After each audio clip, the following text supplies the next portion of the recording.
everyone, it's Cece. I would like to thank everyone at S.O.A.R for giving me this opportunity to participate in this program. I love that S.O.A.R taught us every aspect of business and entrepreneurship. Overall, this program made me a more well-rounded person and more confident. I had a lot of fun and I enjoyed meeting new people. Thank you. I really appreciated you gave us an open environment to really ask questions and answer them. Really very much appreciated the fact that you were even giving us this type of opportunity to learn all this type of knowledge. And I know that every single thing that I've learned so far, even with things not regarding my business, that is going to be needed. So thank you very much again.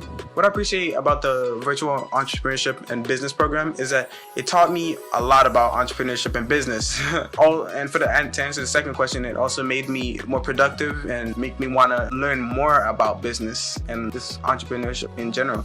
Hey, my name is Therese. I appreciate that you guys took the time to explain to us the importance of business and finance. I came to this program not knowing what business I want to start off with. I was clueless, but you guys thoroughly went through with me step by step and guided me to achieve my business plan. This program made an impact on my life because it taught me to be even more responsible and gave me more knowledge on what business I want to do and strive in. Because of the S.O.A.R organization, I now see what I want to be in the near future and invest my time and energy to accomplish this objective. Thank you for having me. Hi, my name is Anijah Sugg. I'm in 10th grade and I go to East Brunswick High School. Honestly, when my mom first told me about S.O.A.R, I wasn't interested. I thought that S.O.A.R was just another program for me to participate in on the side of school. But as I continued on with S.O.A.R's courses, I realized the instructors were teaching me real valuable lessons that I could take on with me in the future. One of my biggest takeaways from the S.O.A.R courses was that I can do anything I put my mind to as long as I'm motivated and dedicated to do so. One way that I had surprised myself throughout the S.O.A.R courses was that I was one of the top students. When I first started in S.O.A.R, I was very quiet and I was one of the shy kids. But now I'm very outspoken and it's a big surprise, but I'm glad that I'm able to speak about the topics that we learn about in class. This course added value to my understanding of business,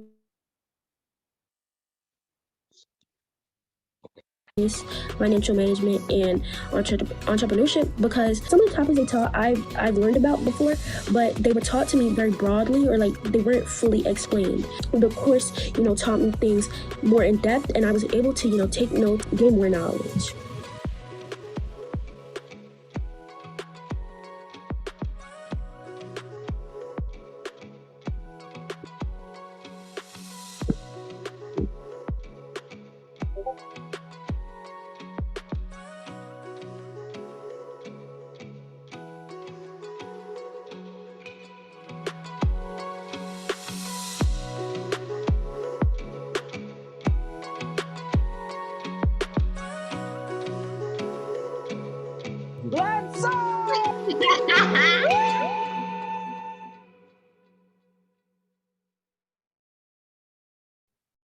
Thank you, JR, for your help, my good man. So for some of y'all may be being introduced to S.O.A.R for the first time, wanted to give you a little intro video, tell you what we're doing for our youth to help our youth really get ahead in this thing that we call life, and giving them the information and tools that they need. And now we're having a hospitality and tourism program that we'll be launching this summer. And so this is going to be, kind of a networking event to introduce some people to that, in addition to our business and entrepreneurship. And I have some incredible chefs from my Mindful Eating for the Beloved Community Fellowship that have joined me to answer a few questions, explain to you the importance of what it is to be mindful with your food and be mindful with what you're putting in, not only in your body, but in your mind as well. And so Mindful Eating for the Beloved Community is a national platform to promote awareness and inspire dialogue about the past and present impact of food in our lives. It's a healthy and whole body, mind and spirit led to increase productivity, better homework environments, and increase morale for people of all ages. Food is a powerful force in healing and bringing people from all backgrounds together for the common good, for the beloved community. And we have some incredible chefs that are joining us tonight, and I'm just going to introduce them one by one. Actually, I'm going to bring them up on camera. If you guys could come up on camera now, I'm going to let you introduce yourself because there's so many accolades and the power that's on here. You know, we have, I don't know too many chefs that are doctors, right? And so we have Dr. Baldwin, you know, in the house today, and I'll bring him up shortly. Then we've got, oh man, the man that is a wealth of knowledge. You know, we've got Chef Kabui coming. Now, he lives in North Carolina, but he's originally from Kenya in Africa, and he has a worldwide global platform that he does that is incredible. And then, of course, right here in the great state of Texas, we've got Chef Raymond Lee, who's going to be bringing us, you know, your health is your wealth, healthy nation, and steps to success that's in there. Alex Askew, who is the president, founder of BCA Global, that's a British Culinary Alliance, out of New York. Been in business for 25 plus years as a nonprofit, educating the community on race, food, and social justice. And in addition to that, I have some other chefs that are on here that are part of our cohort that's in there, from Chef Lenise, Chef Cassandra, Chef Tim will probably join us. So we may have a few other people that's going to, you know, chime in and say a few words in this talk today. So with that being said, I'm going to start with Dr. Baldwin, because Dr. Baldwin, I thank you for your sacrifice, because Dr. Baldwin lives in China, right? And so I'm going to give him the floor and allow him to introduce himself to this wonderful cohort and talk a little bit more about MEBC. Dr. Baldwin, you there? Yes. Can you hear me okay? Yes, sir, we can. Go right ahead. Great. Well, it's morning for me, but I guess good afternoon for everybody. Thank you for the invitation, and it's great to be here and learn about your organization. Just a brief background about me. I'm, goodness, I have been in the industry for over 25 years now. Chef Andre is correct. I was one of the chefs who stepped out of the kitchen to get my doctorate, and I saw the value in helping people like us from the educational aspect due to my time at CIA in New York. We only had 2 African-American culinary arts instructors. When I was there, I believe that number is now 3, I think, in 20 years, which I guess is improvement. But my journey has been going from the kitchen to education, which has led me to China and to the better part of Asia, kind of helping revamp their food and beverage education facilities for culinary arts and hospitality. So very happy to be here and looking forward to contributing. Excellent. It's always a pleasure to have you on, Dr. Baldwin. Wealth of knowledge, wealth of knowledge. It's going to be power packed today. I hope y'all ready. Make sure you get your notes together. Get your pen, your paper, your tablets, whatever you take notes on, because you're about to get some good information. Excellent. Let's go on down to Texas. Doctor, you know, the honorable doctor. No, I'm just kidding. Chef Raymond Lee, you there, my friend? Chef on deck. How y'all doing today? Excellent, excellent. Well, introduce yourself and let everybody know a little bit about yourself. Okay, so I've been doing the business since 1983. I've opened up hotels, restaurants, hospitals, universities across this globe, across the country, and I thank God for that and the ability to see things in a perspective as far as food is medicine and your health is your wealth. So we'll get a chance to talk about those things as those questions come up today, and some of the questions y'all will be asking. And so I don't want to reinvent the wheel, but most definitely we love giving back to the community. Some of the programs that we do out here that educate, motivate, and stimulate the community, and that's what it's all about. So I'll be talking to y'all soon. Thank you for inviting me to this show. Outstanding. Thank you, Chef. I appreciate you. I appreciate you. All right, let's go down to Kenya, North Carolina, if you will. Chef Kabui. Indeed, my brother. I really appreciate the invitation. My name is Javi Kabui. I was born in Kenya. I'm a Kenyan. People say I'm originally from Kenya. I'm from Kenya. I'll always be original. I don't know who is not original. But Yes, so I live in North Carolina now. I'm interested in food through the angle of politics and anthropology, which is my academic areas of study. And I also am working on building a food literacy and sustainability center. And my interest is food as a way of restoring our health and our wellness. And I'm very, very glad to be here. And I'm always very supportive of my brother in all his initiative. And so is he in mine. Thank you. Good to see everyone. Thank you so much, Chef Kabui. I appreciate you. I appreciate you. Chef, ask you, I know he's dealing with a sick child. He may not have been able to hop on just yet. Chef Askew, you there? He thinks it's at 7:30. He didn't get the message. All right. All right. Well, no problem. I'll send him a text now. Thank you. Thank you, Chef. You're welcome. Lenise. So I'll have you stand in for a little bit because I don't see Chef DePratt on here either. So we'll invite you to join this panel, especially with your esteemed knowledge and everything. You got a quick moment to introduce yourself? Oh, sure. I'm Chef Lenise Lee Streeter. I'm a pastry chef. This is the second career for me. My first career was the director of the homeless shelter in New York City. And I've done quite a few years doing that. I won't say how many, but quite a few doing that. So I'm on the BCA board of directors. I'm also a Mindful Eating for the Beloved Community Fellow. And I have been with the BCA organization for about 20 years now. Outstanding. Thank you for joining us. You're welcome. And you're officially part of the panel. So, be prepared to answer some questions. Oh, am I really? Yes, ma'am. Yes, ma'am. Yes, ma'am. You're going to stand in for celebrity chef Ron DuPratt. You know what I'm saying? We're going to talk about Ron later. We're going to get him.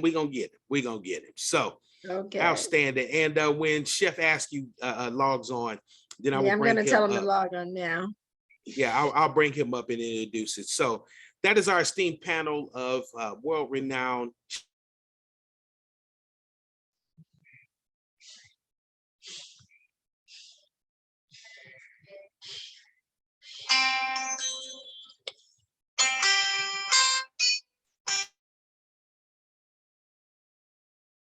bit longer than needed with the pleasantry. So I'm going to hop into the panelist questions and discussions.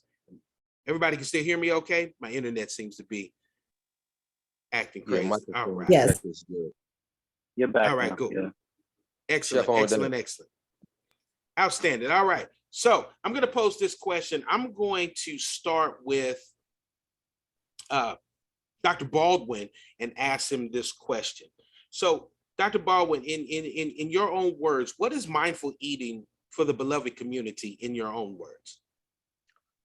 Great question. Having helped guide my fellows through that journey, what I would say mindful eating for the beloved community is, this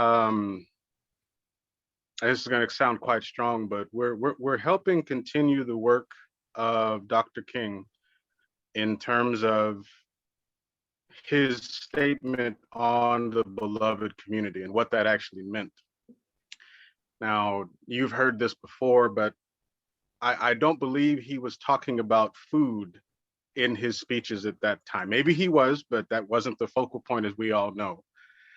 But we do know that one of the biggest impacts to our community are non-communicable food-related diseases. And to be mindful is to be present and in the moment, spiritually, physically, but also with your food. And what does that mean? It's something as simple as eating an apple or having a piece of fish and thinking about, well, where did that apple come from? Who planted that apple? And thinking even deeper, what condition was the individual who planted that apple in? What waters did the fish swim in? How is it treated when it was caught? And it may sound a little ridiculous at first, but as you mentioned earlier, Chef Andre, it's about taking care of your body. And the moment you think about what your food is, where it comes from, and why you consume it, you begin to consume food in a very, very different way. And what we are trying to do is to enlighten people to think more deeply in their food choices and become mindful within themselves and for their community. Outstanding. Outstanding. I love it. I love it. Hope everybody took notes on that. More mindful of your body and what you're eating in your community.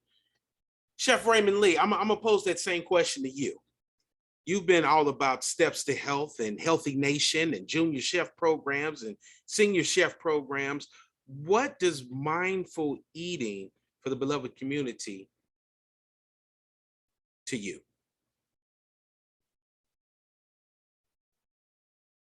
You're on mute, Chef.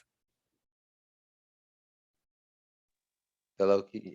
Well, when you think about it, it's the passion for me. It's the desire and ability to have the ability to reach and teach others in the community about something that you're so passionate about. And so getting people to decompress in situations, you bring people together through food. And we teach about food as medicine through the junior chef programs and farm to table, and how we can heal from conversations over food and heal from different tasting of foods, because we have different senses and taste buds. And so to get people into the picture of the mindset of your health is your wealth, I have to feel like people have to see visually, is the food going to be good? Then they taste, then they're like, oh my goodness. Because a lot of our communities don't have the ability, the finances or the resources that other communities have to know about fruit palettes, painter's palettes, different types of vegetables and fruits. We're limited, and it takes hours just to get that, and they only have two options, whether it's an apple or an orange. So for me, it's giving back to the communities, as believing your health is your wealth. Food is medicine, just like herbs. And for all of us, we understand that if we're giving 250% to our jobs and our careers, how much are we giving back to our health? And how much of the time do we take to have the different concepts of going to eat fresh fruits and vegetables? Are we waiting to go on a cruise? Are we waiting for somebody to get married? Are we getting the ability in the programs that are provided out here? And so for me as a chef, it's our obligation to go back and reach and teach those ones. And as they come to our restaurants and taste our food, we need to know that as we give back to communities, it's teaching from farm to table. It's very important for our culinary teams to understand from farm to table where they get their fresh fruits and vegetables from and how to grow them as well.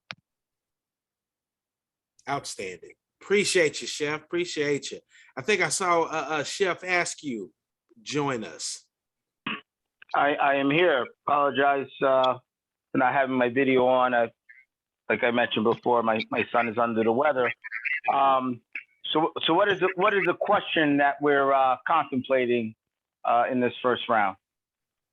Well, actually, in this first round, if you would introduce yourself to everybody, and then I'll pose the question to you. Okay. Well, Chef Alex Askew, chef dedicated to food, race, and social justice, co-founder of the Black Culinary Alliance, BCA Global currently.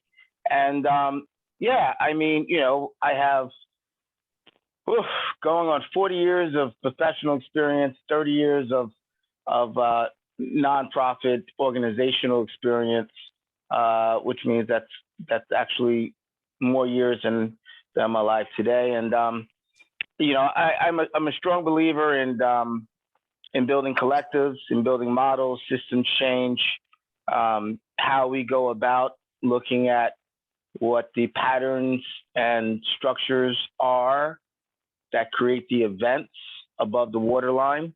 That's based on the iceberg theory of problem solving. And yeah, I'm here to, support the advancement that has been stifled and disrupted from a people of color perspective in the food space and culinary industry in the United States, globally, actually, since the inception. So I'm a warrior, soldier, and systems change agent in leading innovative concepts and programs that create change within our industry and outside of our industry. Excellent. And that ending part actually leads into the question, and thank you for that, man. Just a warrior on the battlefield, man. I appreciate being friends, comrades, mentee to you, and all those great things. But the question was, what is mindful eating for the beloved community to you, in your own words? In my words,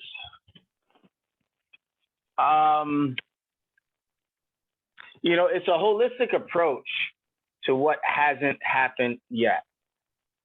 It's a holistic approach to what hasn't happened yet. What do I mean by that? Our relationship with food through slavery in this country and globally through different actions of inequities has led to a poor relationship with the food system. Not understanding, the benefits and the spirituality of food, but also the context of being a chef or someone who's a leader in the food space to advance.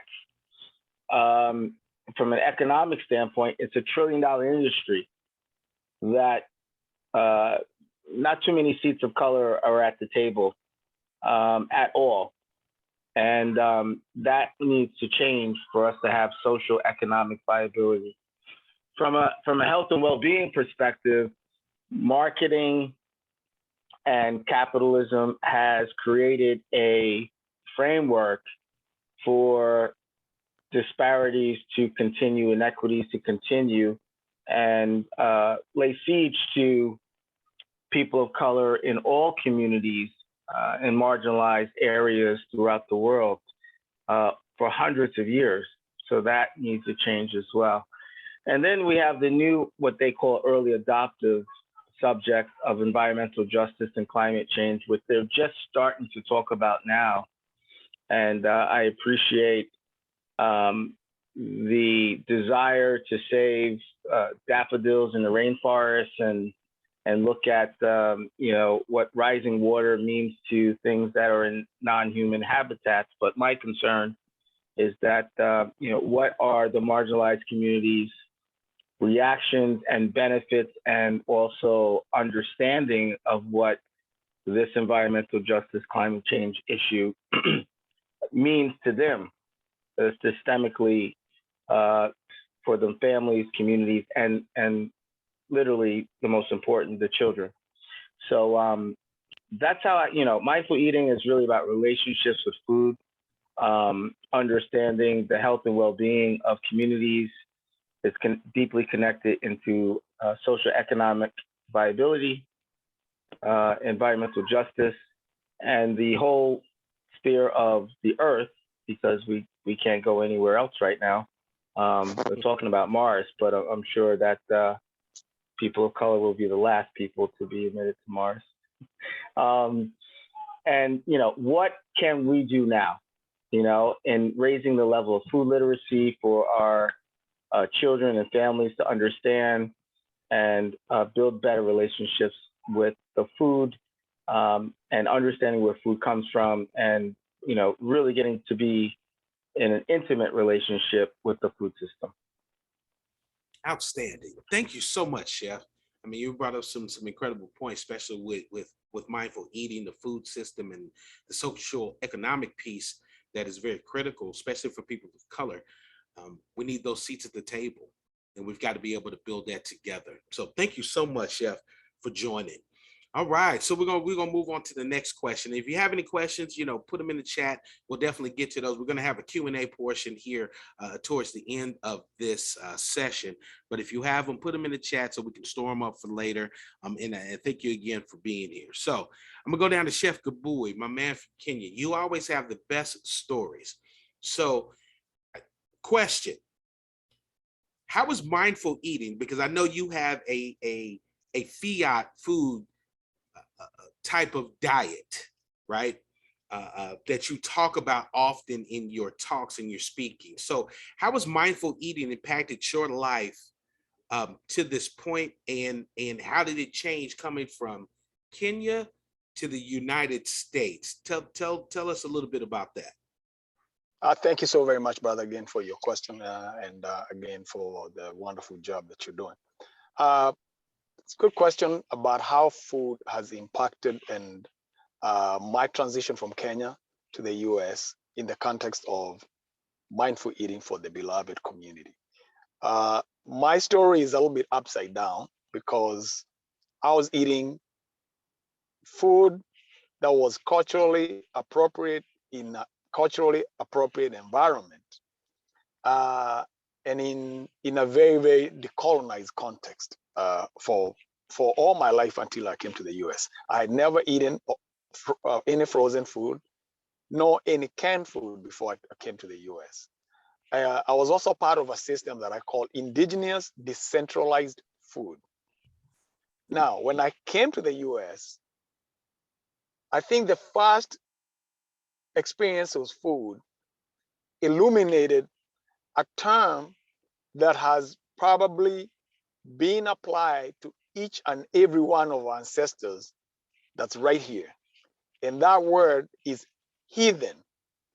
Heathen was a word that was very, very instrumental in dispossessing indigenous people all over the world by people who are Caucasian and of Western orientation, who have built a lot of power behind that one word, heathen. And what heathen essentially means is that you are outside of, you're not outside, you're not within the mainstream. And that justifies dispossessing you of whatever you might have because you really don't deserve it. Okay? I hope I don't lose you. So when I came to the US, I actually realized, or I had the opportunity to visually, but also experientially, through my own experience, understand what heathen really mean, because I was not born during colonialism. So I really didn't live outside my own community or within the power dynamics of anybody else except people who are Kenyan. But when I came to Kenya, to the US, I started becoming Kenyan and I essentially became Black. And what that means, it comes out with a whole political label with it. And with the political label comes identity label, comes with food label as well. So the reason why I use the word heathen is because having lived in a very decentralized food system where we had total control of the food, I grew up eating 95% of the food that we ate in my family's farm or within the community of neighbors who are really essentially my relatives because we lived in a village setting. So it was a very easy contrast for me traveling to the US to really analyze food, not for what it was, but for what it was not. That's why I use the word heathen. I very quickly realized that we as Black people, the way we consume food is outside, that we are heathens ourselves here in the US because what we are outside of our own mainstream, because we've been thrust into a mainstream that does not accept us. It treats us as heathen. So it's a double whammy. We are within ourselves because we are not, we don't have any foundation. And the foreign foundation area, home that we find ourselves in, treats us as though we are outside of its mainstream. So mindful eating essentially means that you recognize that simple fact that you're hidden in a foreign world that views you as less of, less qualified, less deserving of, and all that. Once you know that, then you consume food in ways that makes other people heathen. Once you recognize that, other people become heathens because they have what is called illegitimate power. They came over and they took the land. They are the ones who are outside of the mainstream. But they have to come up with what I call fiat system that makes others heathen, but makes them more legitimate. So the way we consume food, and the reason why, in my view, the food, we have a very complex relationship with food, to the point whereby we can say food, junk food, and consume it, and we don't see any contradiction with it. We label food as comfort food. Food is food. Food is nothing but except that. Food is not medicine. Food is food. If somebody say food is medicine, ask your girlfriend out and take her to the pharmacy. See how long you're going to be dating her. Why? Because food is food. And people come out with all fear, and I'm not talking about individuals. We are all victims of this system. People come up with ways of calling everything else because they are liars. If you're honest, you just say who you are. If I'm not a scam or a con, I don't mind people knowing my name because I don't have any bad reputation. Okay? So mindful eating essentially means recognizing that food can be consumed in a way that makes you a heathen. It keeps you outside of yourself. So we are heathens when it comes to health, because the way we consume food, it has taken us out of the mainstream health. Culturally, and I'm talking about culturally, when we define ourselves, when we consume food in a certain way, it takes out of, we become heathen to the economic system, because the economic system is a system that we didn't design. Okay? So we can consume food in a way that disempowers ourselves by empowering a false narrative, which I call a fiat system. I'll finish by saying that when I use fiat, just in case I don't lose anyone, in the context of money, fiat is something that has value by decree. That's what fiat essentially means. When I give you $1 that's not backed by anything, it's not backed by gold, but except by the faith of the US, which is, I don't know how many people have faith in the US. So the government say this money, who say, what is it? How come it's money? What backs it? Oh, no. It's only money because I say it's money. Okay? So that's a fiat money. And fiat money loses value every time. The kind of currency that we use in the world, which is fiat currency, loses between 10 to 20% of its value every single year. And that's why things don't become expensive. Your house doesn't become any more expensive. The reason why your house costs more money from year to year is because the value of the dollar decreases. So because the dollar you had 5 years ago is not the same dollar you have today, you need more of what you had last time to buy the same thing you bought 5 years ago. So in the same way, fiat food is food that makes you less powerful. It gives you illnesses, it makes you sick, it gets money out of your pocket without giving you any value in return.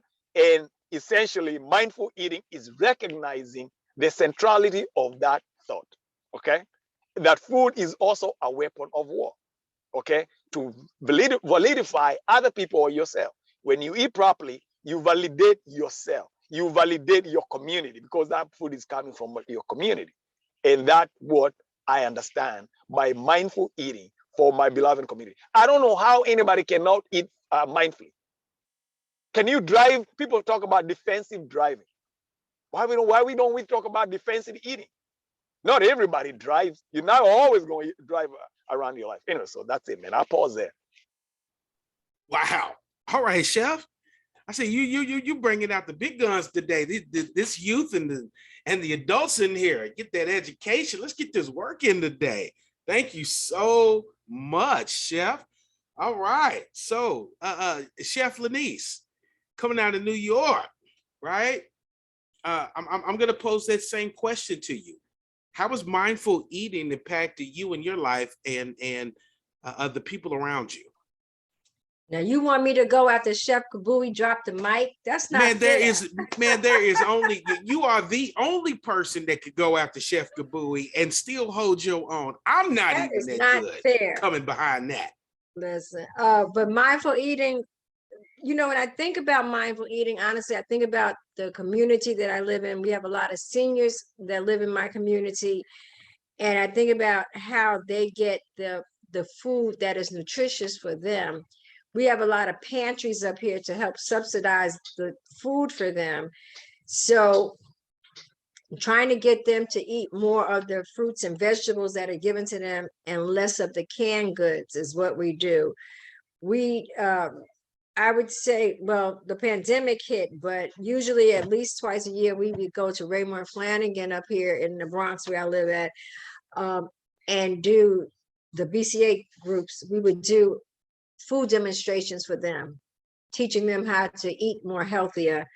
You know, Chef Alex, Chef Tim, and myself, and a couple of other chefs would go there, prepare foods for them that they really didn't know what they were eating or what it was like.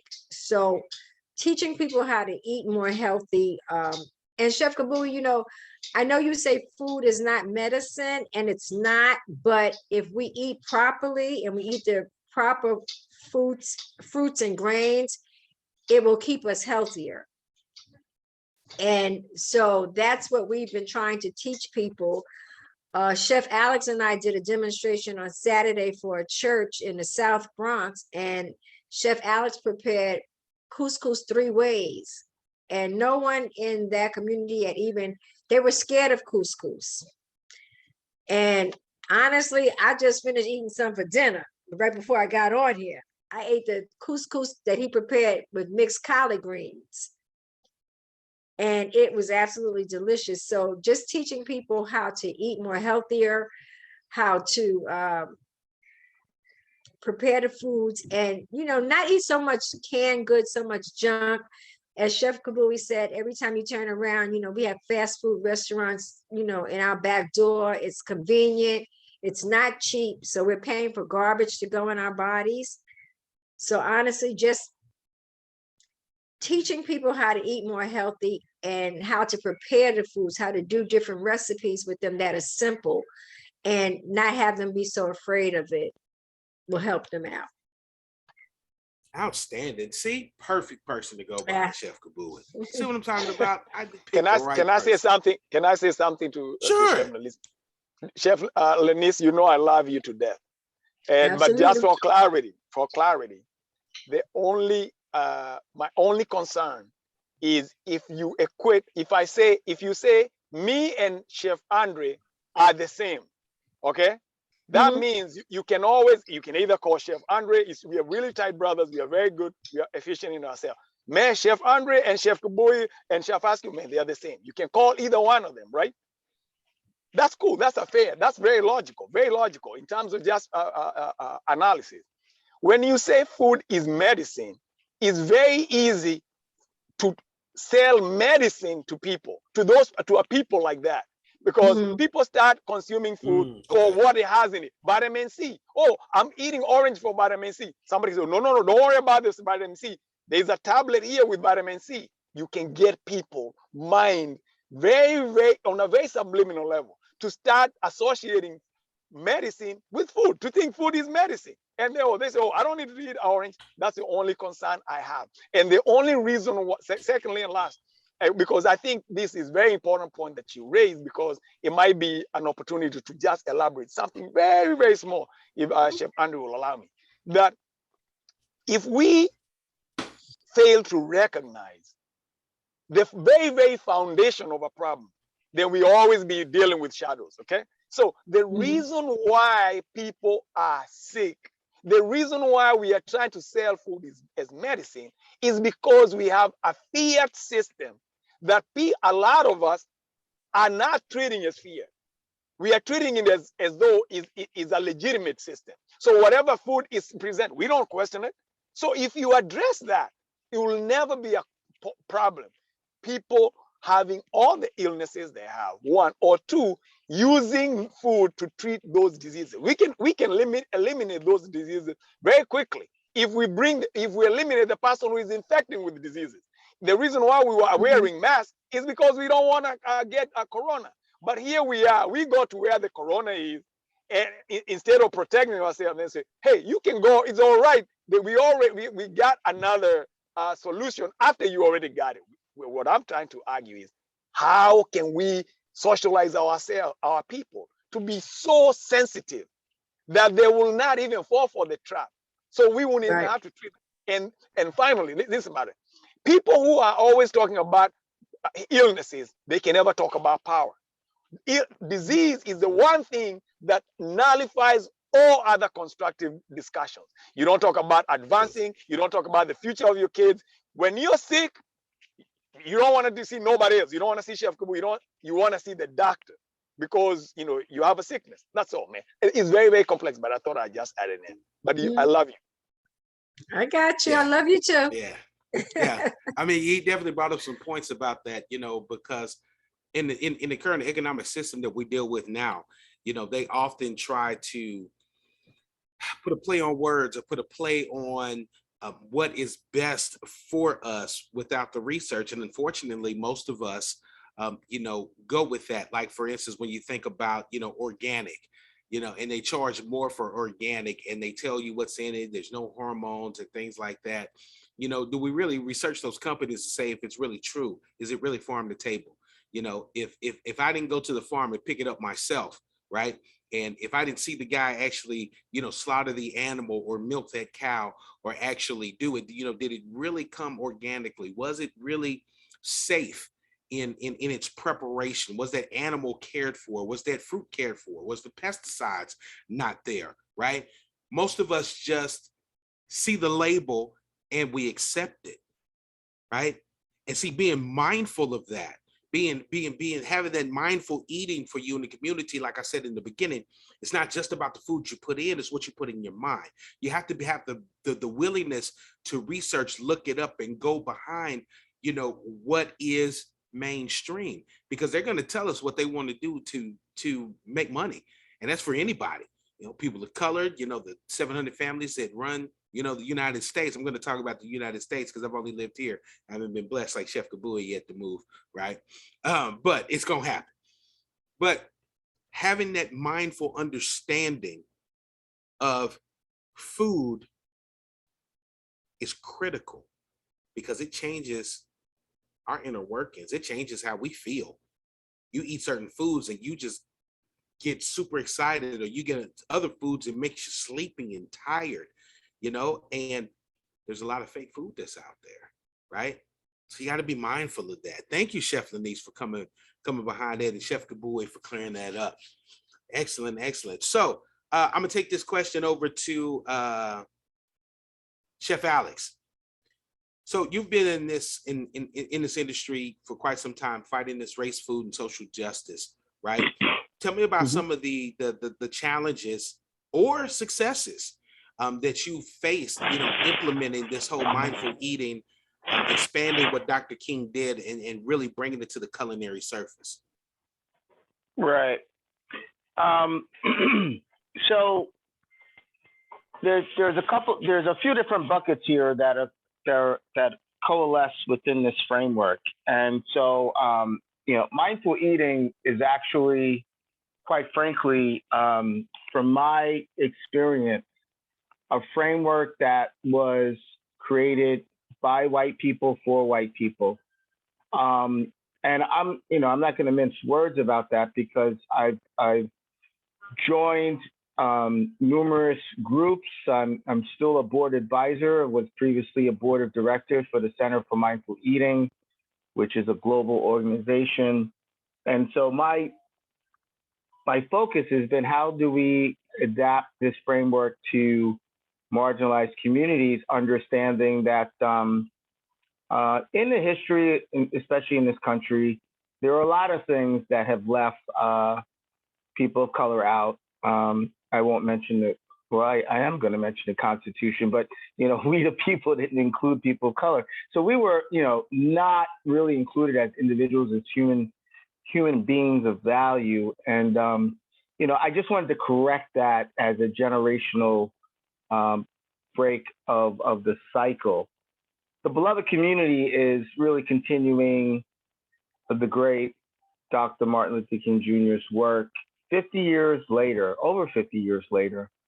And although he was applauded for his civil rights work, he was an advocate of health in the community, understanding that social economic viability was based on the well-being of communities, poor people's campaign, and the like, and racial harmony, understanding that Black and brown people may need and do need allies and accomplices that are not people of color because they're operating in different spaces and places.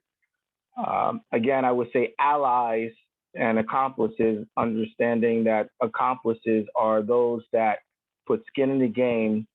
And BCA does have both allies and accomplices, but also understanding that these accomplices are willing to, again, take stake in the mission of racial equity.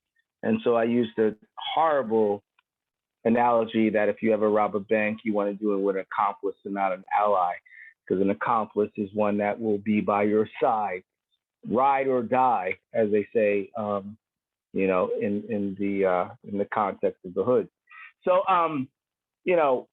what does all of this mean? What it means is that our industry, the food imperialistic, capitalistic industry, is built to make money. It's built to victimize those that do not have money.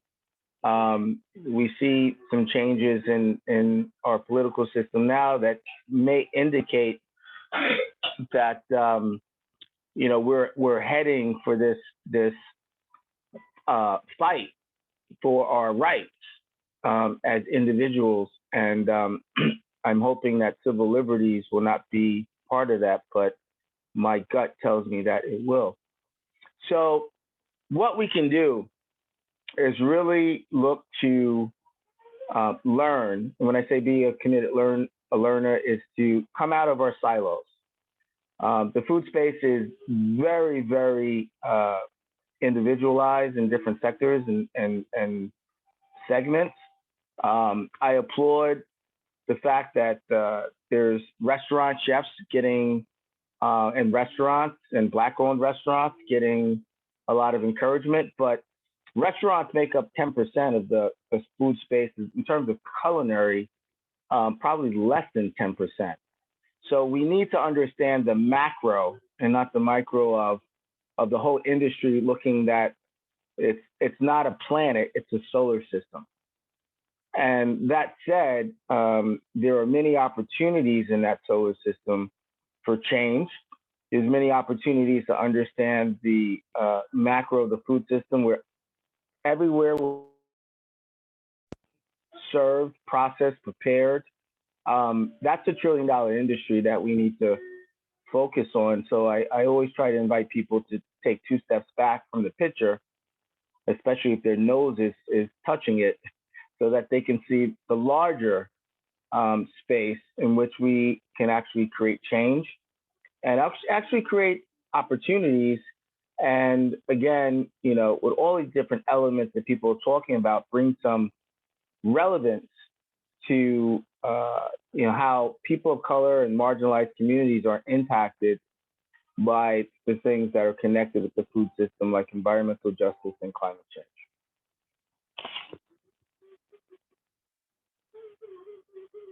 You're on mute, bro. Thank you, Chef. definitely Right. got some successes and some things to overcome. Man, that's a mouthful. Thank you, Chef. Dr. Baldwin, ask you real quick. What Yes. what would you say to your younger self about your mindful eating journey? You went from, you know, being a chef to becoming a doctor in a different space, still in the food space, but more in the teaching capacity. What would you say to your younger self about this mindful eating journey? Well, the first thing I would probably do uh, is go back to Skills Kitchen and CI in Hyde Park and take the salt out of my hand. Because what I realized is how we were trained, and for those fellow CI graduates, you might feel the same on this call. Um, we understand the concept of salt and what it does in food. And listening to my colleagues gift everyone their knowledge of how they would eat and historically how we eat, well, we know that our people's food is heavily ridden with salt based on preservation techniques, not always having the best cuts meat or vegetables to enhance flavor. Well, there's a direct connection between salt and a variety of different non-communicable food-based diseases. And what I would say to myself is be more conscious of that. In my travels now, living in different parts of the world, I have seen the impacts of, and lack of impact actually, in terms of the usage of salt, the perception of flavor that salt brings. And I'll give a very brief example using MSG here in Asia, specifically Hong Kong and China, since that's where I am, and salt. So there's a term in the East called Western food. It's very generalized. It basically means anything that comes from the Anglo world. Ironically, the African continent and the Middle East are not wrapped into that. They don't really have a label for those types of food.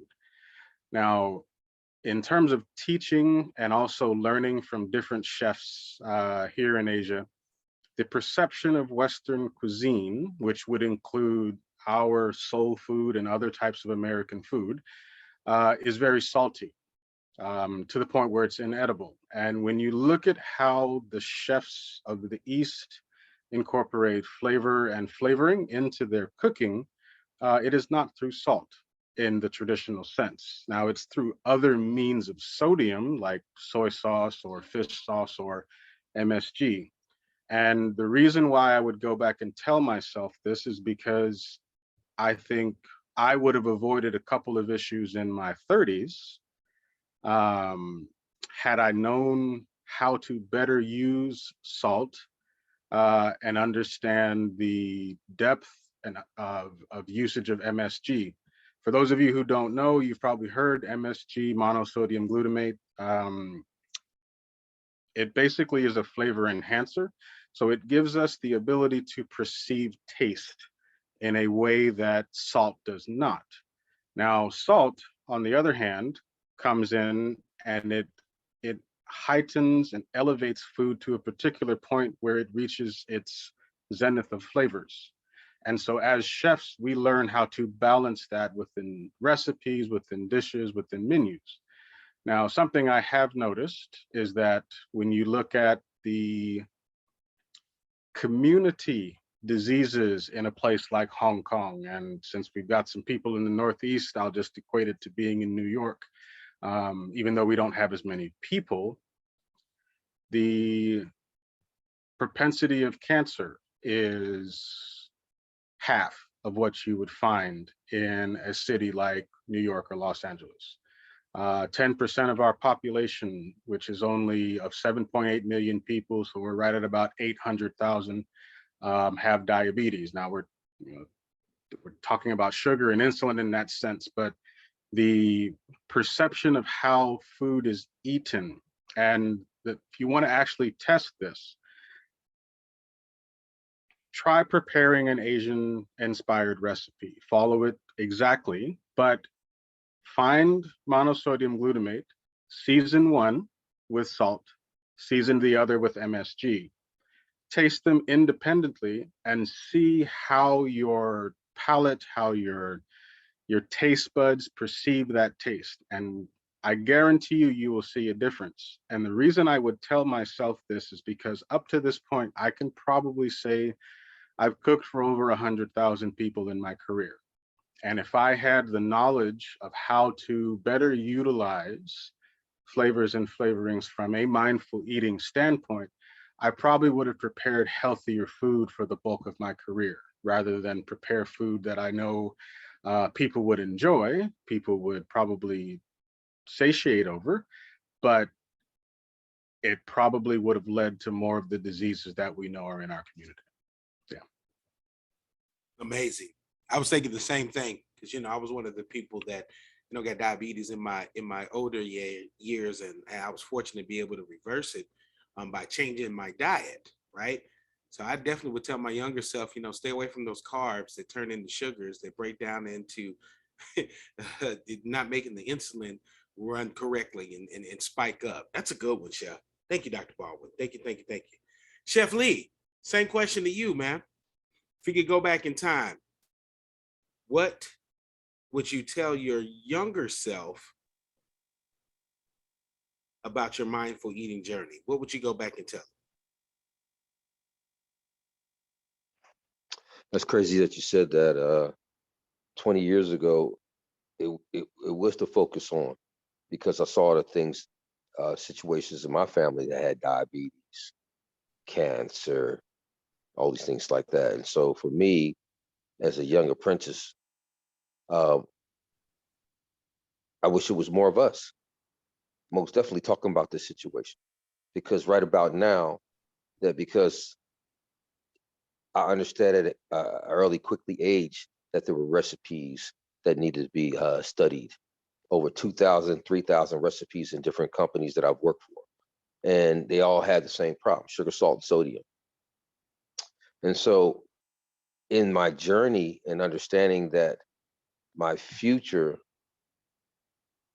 had a purpose, I think I was around a lot of people that that that that supported that, but didn't understand it, and said, "Go ahead, let's see what you come out, what it turns out to be, and let's see how that fares, because we're still going to do our same routine in the community." And so when I've dealt with scientists and doctors and those ones that said we're going to change the molecular structure of the food pyramid and how we're going to eat and drink and things like that, I understood this, said, wow, this is going to affect a lot of people on a scientific level. And what they're going to do is cause a lot of diseases. And so in my family, when I looked at it, that as they were creating, I'm going to say this, as the powers to be were creating these illnesses, they always had the how would I say, the antidote. Oh yeah, we got the coronavirus. We got the coronavirus Tylenol 3 now that you can take. Oh, we got the micron virus. We got the micron virus NyQuil now that you can take. Oh, we're going to take this orange juice and make 20 different flavors from that. And by the time you taste the 20 flavors, you'll never go back to eating a fresh orange again. And so in my journey, I've seen the difference of how the food pyramid has changed, to cloning of the meats and the sugar, salt, sodium intake. That's the new crack cocaine. To accelerate inflammation in the body, to cause diabetes, high blood pressure, and things like that. So for going back in time, I would say I think the powers to be, for us to be here today to talk about these conversations that's so important, that as they have designed us to eat to get the results they have today. Because I'm gonna look at it, I'm gonna tell you like this: the food that I ate, and people from the country, they ain't wearing skinny jeans. They ain't trying to be harder than girls. They ain't trying to be softer than their mother. Man was a man, said that's what it is. A woman was a woman. I didn't have these foods that have these women act like harder than men, trying to get equal rights for the very wrong reasons. So I'm gonna tell you like it is.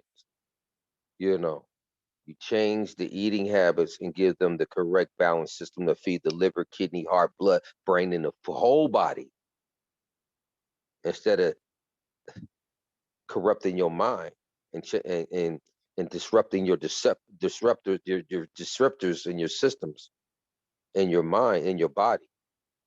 This is what you're gonna have, and this is the how would I say?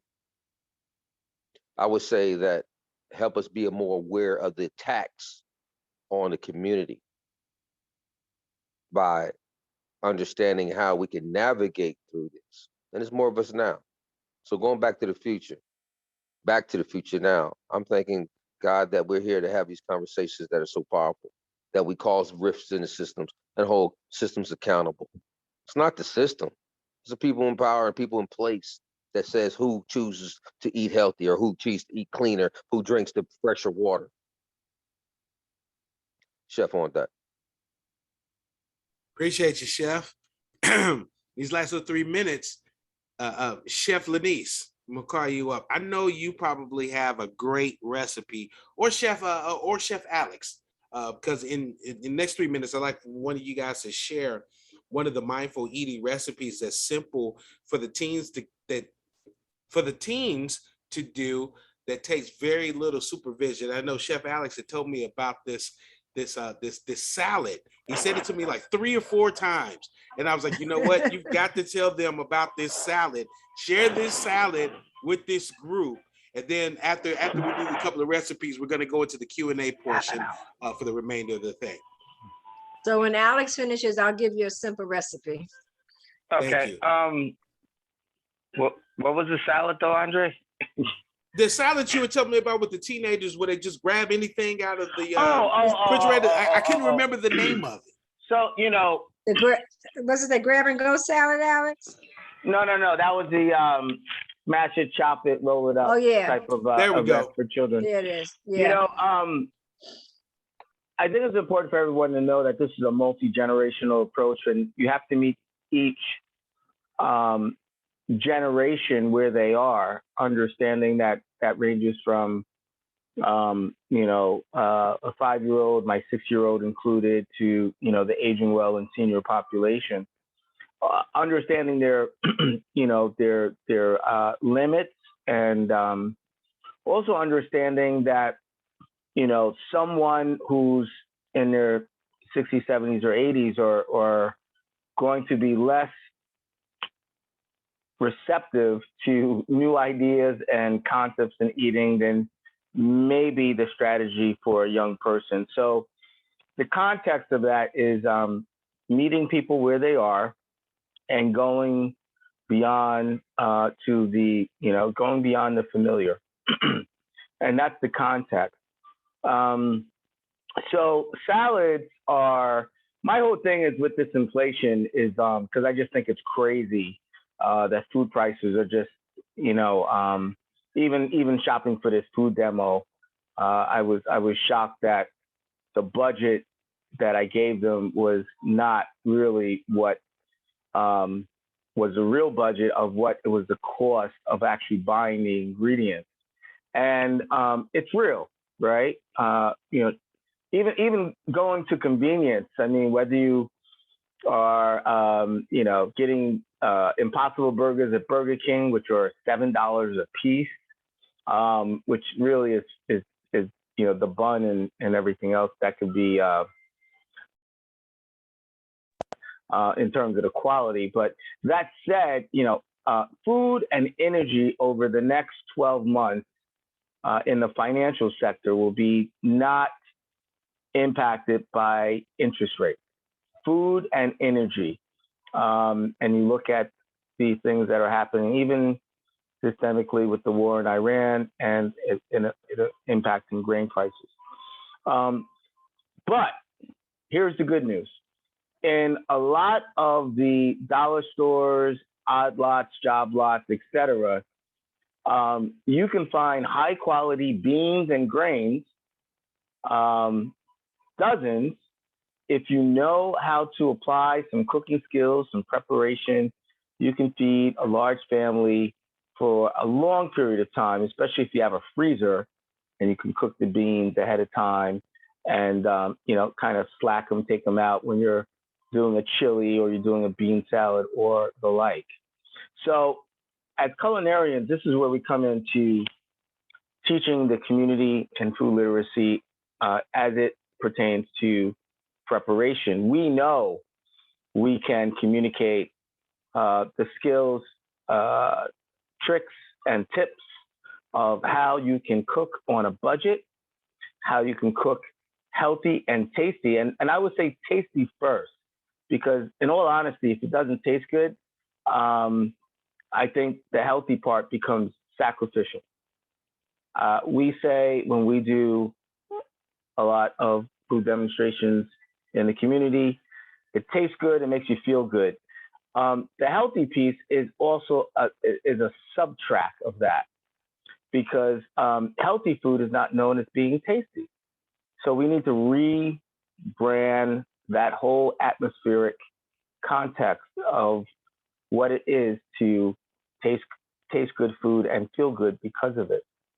So going back to salads, I mean, I just think beans and grains, and being able to look at a 6-year-old and give them empowerment by saying, you don't need a knife. You can rip salad with your hands, and you tear salad all the time. In Michelin star restaurants, they tear salad, and you can add your your dressing of choice. And in urban communities, maybe that's a 99 cents ranch dressing. That's okay.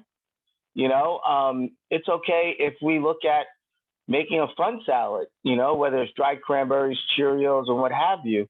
But the fact of the matter is, in a harm reductive standpoint, we're getting our young person to think about empowering themselves by eating a salad made by themselves and having fun with no restrictions. In that salad is not just a recipe for, it can be anything, as a ensemble of ingredients and to our liking. And it can be something that any age group can exercise and do very simply with some instruction that I think, case in point, just showing people how to cook couscous with some seasoning, some garlic, and some hot water, and putting it in a bowl and covering it with plastic and fork. It was just, you don't even have to put it on the stove. I took, basically some hot urn water and showed them how to make a pizza couscous, which had diced tomatoes and had oregano and herbs and some garlic and some onion, and really talked to them about setting up a couscous salad station that had different toppings. Have fun with it. Have some turkey bacon. That's okay. This is not about having a meatless revolution. It's about understanding that eating more fruits and vegetables is the key, and knowing where your meat's from, and keeping it on the side, but definitely partaking it, because that's definitely a food source. So all that said, beans and grains and salads, I think, are in the litany of food health. That's what they're pushing, but I don't think we need to push it in our community. We could have some fun and some creativity in kind of putting together recipes that the whole family can enjoy, or participate in actually creating together. You're on mute, bro. Awesome. Thank you, Chef. All right. All right. Chef Lanice, drop one of them great recipes. This is one of the best pastry chefs in the U.S. Thank you so much. Well, I have a quick and easy one I did on Saturday with Alex. It's called a no-bake energy bar. bar or balls. It's a good recipe when you're on the go, when you have the kids on the go, when the kids come home from school and you just want them to get that energy because they eat so much junk food, so much sugar. So this is a way to give them some energy, and they can do this themselves. They don't need to use anything but a bowl and either a spatula or a wooden spoon, or even their hands, which is really the best tool there is. Hands get a little sticky, but it's the best tool there is.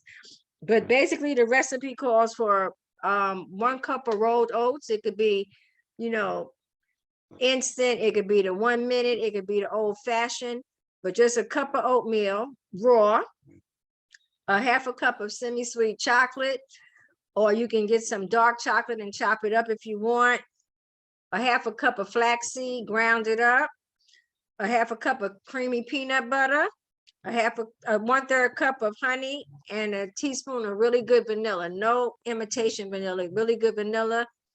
You combine that all up, you roll it in. I usually use a small ice cream scoop and roll it in a ball.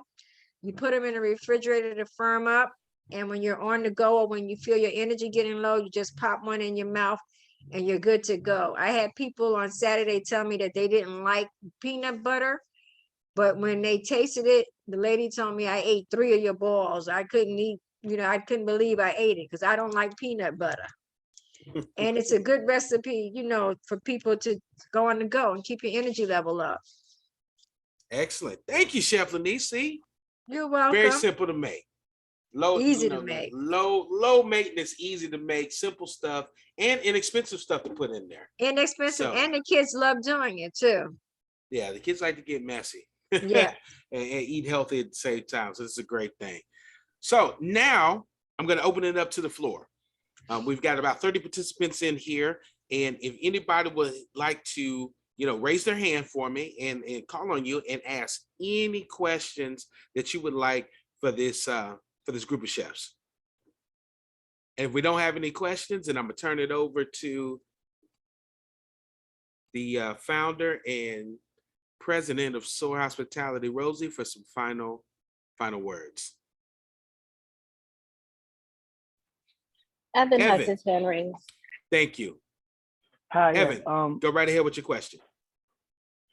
I was cutting in and out a little bit, so I don't know if anyone mentioned this question or answered it, but I was wondering, does anybody have like a story of them like specifically going against like any racial discrimination in the culinary community? That's a powerful question.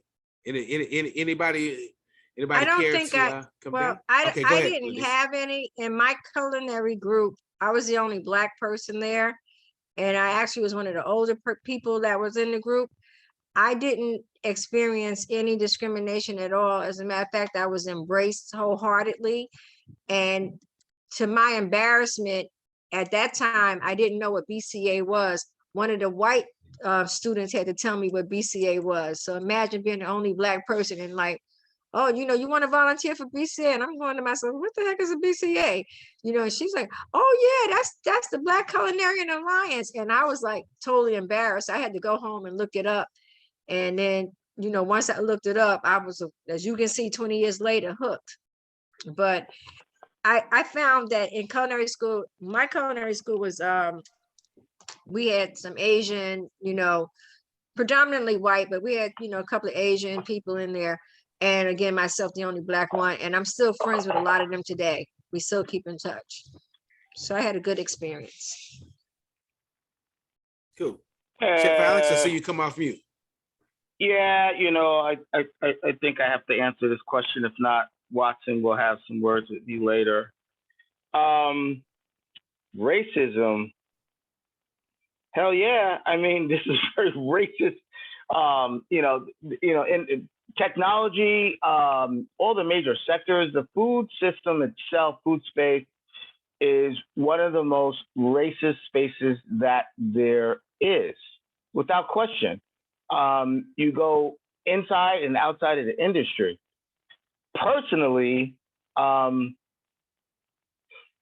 don't even know how to say this in terms that are respectful, but I felt a personal commitment to be a boogeyman for racists in the food space, and break that up and disrupt it. And that's exactly what I did. As a student going to the top culinary school in the world, it was the best for education, but it was the most toxic for someone of color to actually function in.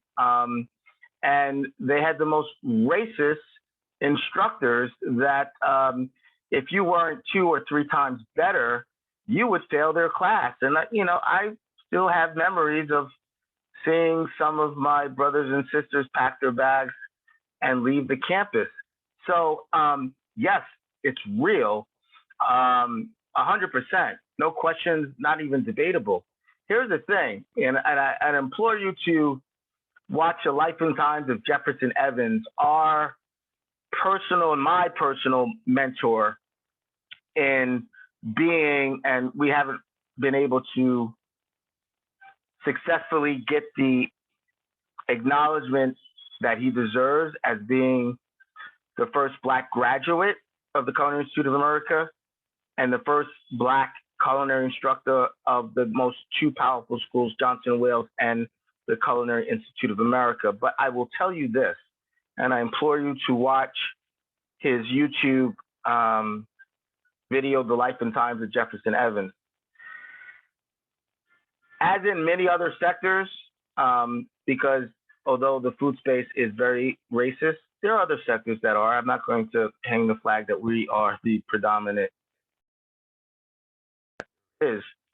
For a Black and brown person, there is a balance of understanding what it is, what it's not, and what it could look like.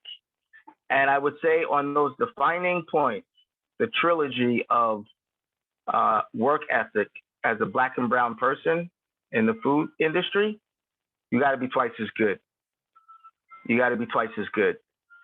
And I say that from experience, understanding that I would have been shut down a long time ago if I could not walk in the kitchen with my polished shoes, clogs, what have you, and my ironed chef coat and pants, and dig down and run rings around anyone, even my white counterparts, because that gave me the ability to be who I am, A, and B, be able to push the agenda forward, understanding that you could not say, he's not good.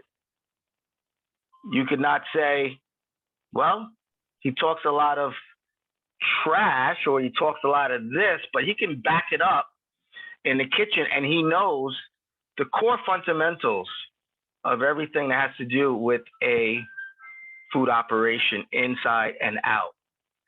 And I say that with humble confidence. That's a new coin phrase. Instead of cockiness, I say humble confidence. That being that good, just like the sports athletes of color, the Venus Williams, LeBron James, we need to adopt that attitude on the forefront of being able to pierce and break through all of the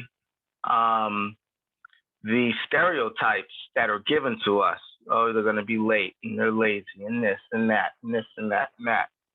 Break through that and hit the ball way out of the park so that we can establish a new paradigm of excellence and also be able to set a new foundation for what is Black and brown and BIPOC excellence in the culinary and food space. Excellent. Appreciate you, Chef. I see one hand up. We're going to take that as the last question, and I'm also going to read the question that's in the chat that Toya posed.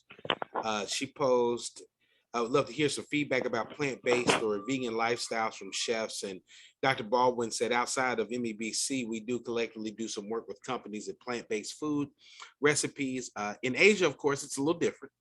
Their food is already plant-based, and the students take classes on plant-based recipes and developments and cauliflower products and things of that nature. Omniport. I heard that cauliflower product was pretty good too, as well.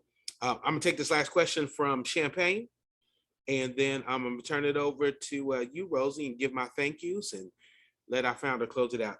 Champagne. Chef Champagne. I didn't have hey, I didn't have a question. I was just going to piggyback off of that question. I'm an executive sous chef at Marriott, and I experience racism and discrimination every day.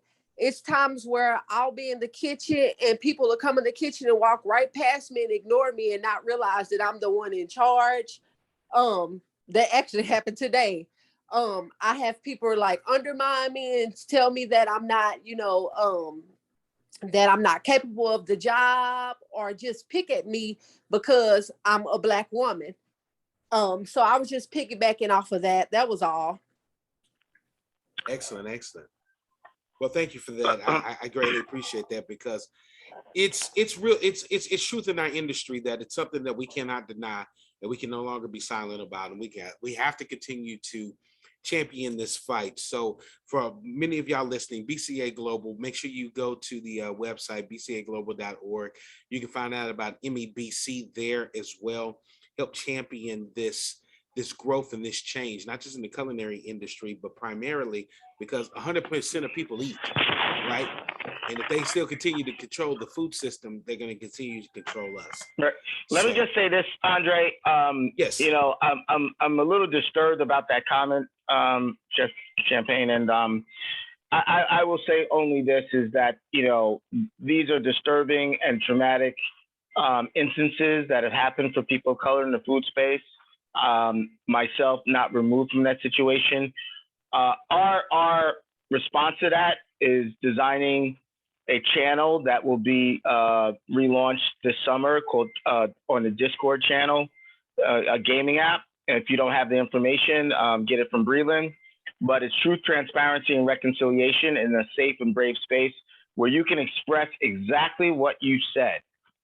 Because we will have people that are in all different spaces, ESG, psychology, people in the DI, all different space, racial equity space, to hear what you have to say and be able to apply some directional input and healing input, and some of the things that might even have to be considered in terms of action in all its different forms. So reach out to Breland. I know you have her on speed dial to get more involved if you're involved already. And again, we're looking to relaunch that with two major organizations this summer as well. Outstanding. Appreciate you, Chef Alex. Appreciate you. Well, thank you guys so much for staying here an additional 3 minutes to get that information, get some of those questions answered. First of all, I want to give a huge shout out and thank you to my chefs, my partners, my wonderful people in the industry that provided your knowledge on, mindful eating for the beloved community, BCA dealing with race, social justice, and getting that equity that is so needed in the culinary industry, lending your time today to educate the people on what it is with food, how we're making this change, and what we can do to go forward. Especially Dr. Baldwin, all the way in China, coming on at 5, 6 o'clock in the morning. I thank you so much. With that being said, that does conclude this evening. And Rosie, if you have any final words, I'd love to hear from you, and we'll go ahead and conclude this session. Thank you, Andre. I'm not going to take up too much time. I do want to thank you all from the bottom of my heart and on behalf of S.O.A.R Hospitality and Travel YLC, Youth Leading Change. This was an amazing panel, and I'm honored to be amongst some amazing individuals. So kudos to you all for the knowledge that you have shared with us tonight. I had so many questions about non-GMO and vegan, eating lifestyles, just along with Latoya, but we just ran out of time. So I hope maybe we can have a part 2 of this, because I had my fork and knife and plate ready, metaphorically anyway, just to dive in. But I appreciate the time that you all have spent with us here tonight. Absolutely phenomenal. Thank you all so much. And without any further ado, I want to also thank some of our students from our virtual business and entrepreneurship class. Evan is actually one of our students who just completed our fundamentals cohort for the virtual business and entrepreneurship class, and he's going to be moving on to the advanced cohort. So kudos to him for unmuting himself and asking that very powerful question. And we have some other aspiring chefs in our cohort as well. So I'm super excited that they were able to join us tonight. Thank you all again. Thank you to our participants. Andre, our COO, we went to high school together. We've been friends ever since. And to everyone on the line, thank you all so much. This means so much to us. Before we go, I don't want to delay the time, but before we go, we did promise a couple of incentives for those who attended or participated tonight. And so the first gift that we want to give, we have two. The first that we want to give is to our first participant on the line.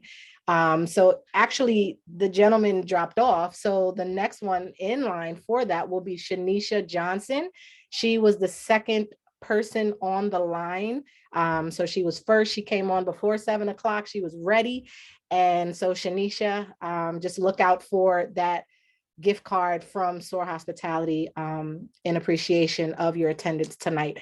And then we have one more that we want to give really quickly. If you guys, I know you like free stuff, so I know this won't take up too much of your time, but I'm going to ask everyone, and I have a number in mind, and I usually do this at the end of our virtual events. I have a number in mind. I'm going to text it to our COO. Actually, I'm going to chat it to him.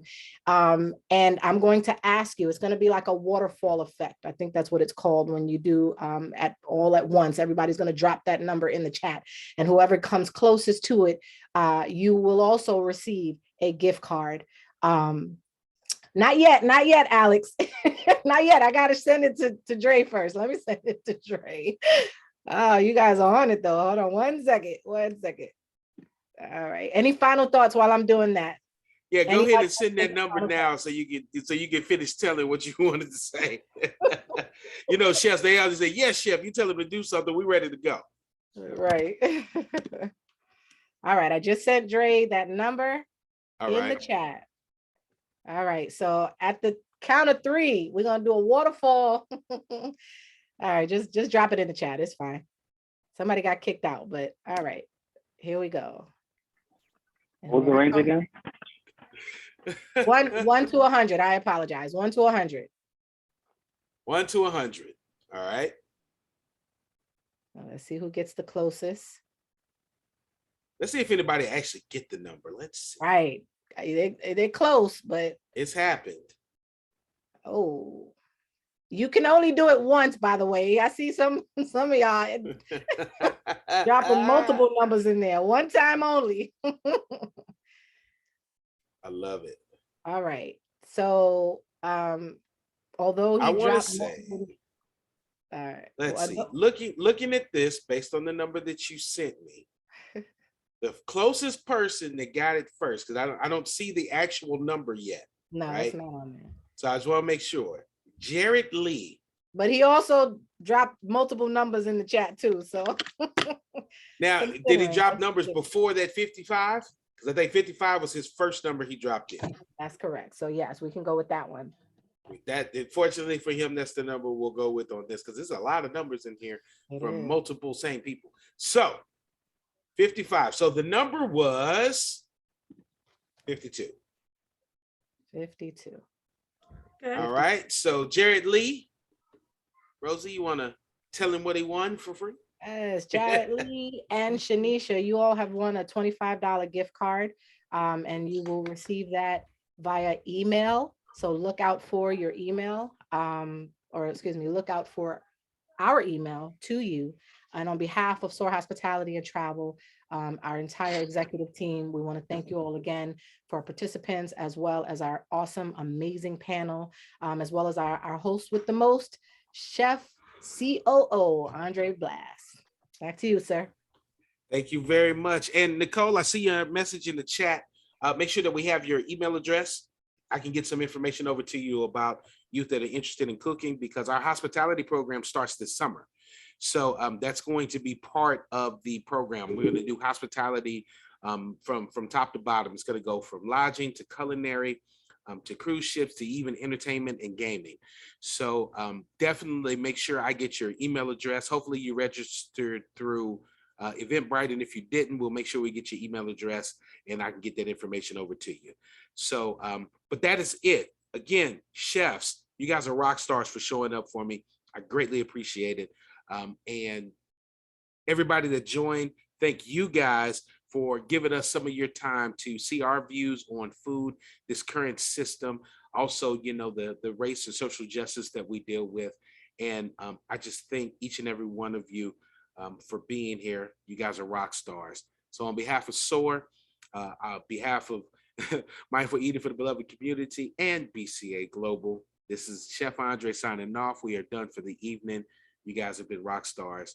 Thank you much, and be mindful of what you eat. Have a good night or good morning if you're in China.